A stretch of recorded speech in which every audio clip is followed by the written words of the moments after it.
আসসালামু আলাইকুম, welcome back to my channel. আজকে খুবই মজাদার একটা রেসিপি আপনাদের সঙ্গে শেয়ার করব। আজকে আমি বানিয়ে দেখাবো পনির লাড্ডু। আর এই পনির লাড্ডু বানাতে কি কি উপকরণ লাগবে সেটা আপনাদের সঙ্গে শেয়ার করব। তো চলেন দেখে নেওয়া যাক। প্রথমে আমি এখানে 250 গ্রাম পনির নিয়ে নিয়েছি। পরিমাপটা আপনারা আপনাদের মতো করে নিতে পারেন। তো 250 গ্রাম পনিরের জন্য কি ধরনের উপকরণ লাগবে সেটা আপনাদের আমি জানিয়ে দিব। তো আমি সবগুলো পনিরকে একটি টোটারের সাহায্যে এরকম করে চেলে নিচ্ছি।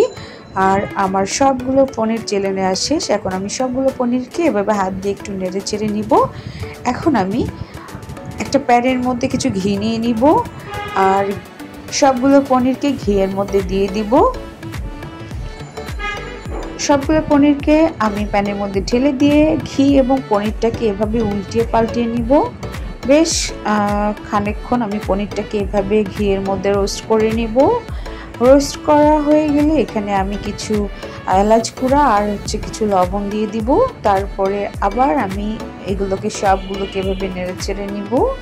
নেড়ে চেড়ে নেওয়ার পরে আমি এখানে কিছু কনডেন্স মিল্ক ব্যবহার করব। এখানে আমি 1 কাপ কনডেন্স মিল্ক দিয়ে দিব।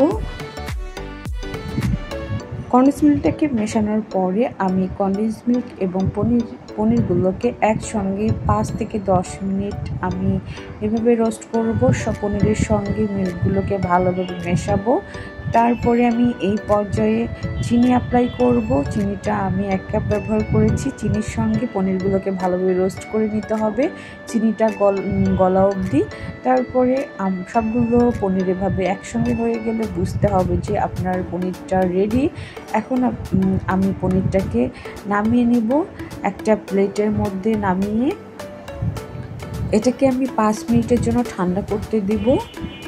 অবশ্যই ঠান্ডা করতে হবে, কারণ গরম গরম এটা লাড্ডুগুলো বানানো যাবে না। এখন আমি একটা চামচের সাহায্যে এক সাইড থেকে 1 চামচ পনির নিয়ে নিলাম আর এটা হাতের সাহায্যে গোল গোল করে আমি লাড্ডুগুলো বানিয়ে নিব।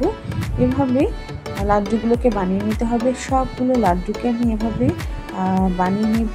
এরপরে আমি একটা করে লাড্ডু নিব আর গুঁড়ো দুধের মধ্যে লাড্ডুগুলোকে এভাবে র্যাপ করতে থাকবো। এভাবে সবগুলো লাড্ডুকে আমি র্যাপ করে নিব। আর র্যাপ করা হয়ে গেলে লাড্ডুগুলো আমার রেডি হয়ে যাবে। এবং সবগুলো লাড্ডুগুলোকে র্যাপ করে নিয়েছি। আর এই হলো আমার লাড্ডুগুলো। আর আমি একটা লাড্ডু আপনাদের ভেঙে দেখাচ্ছি।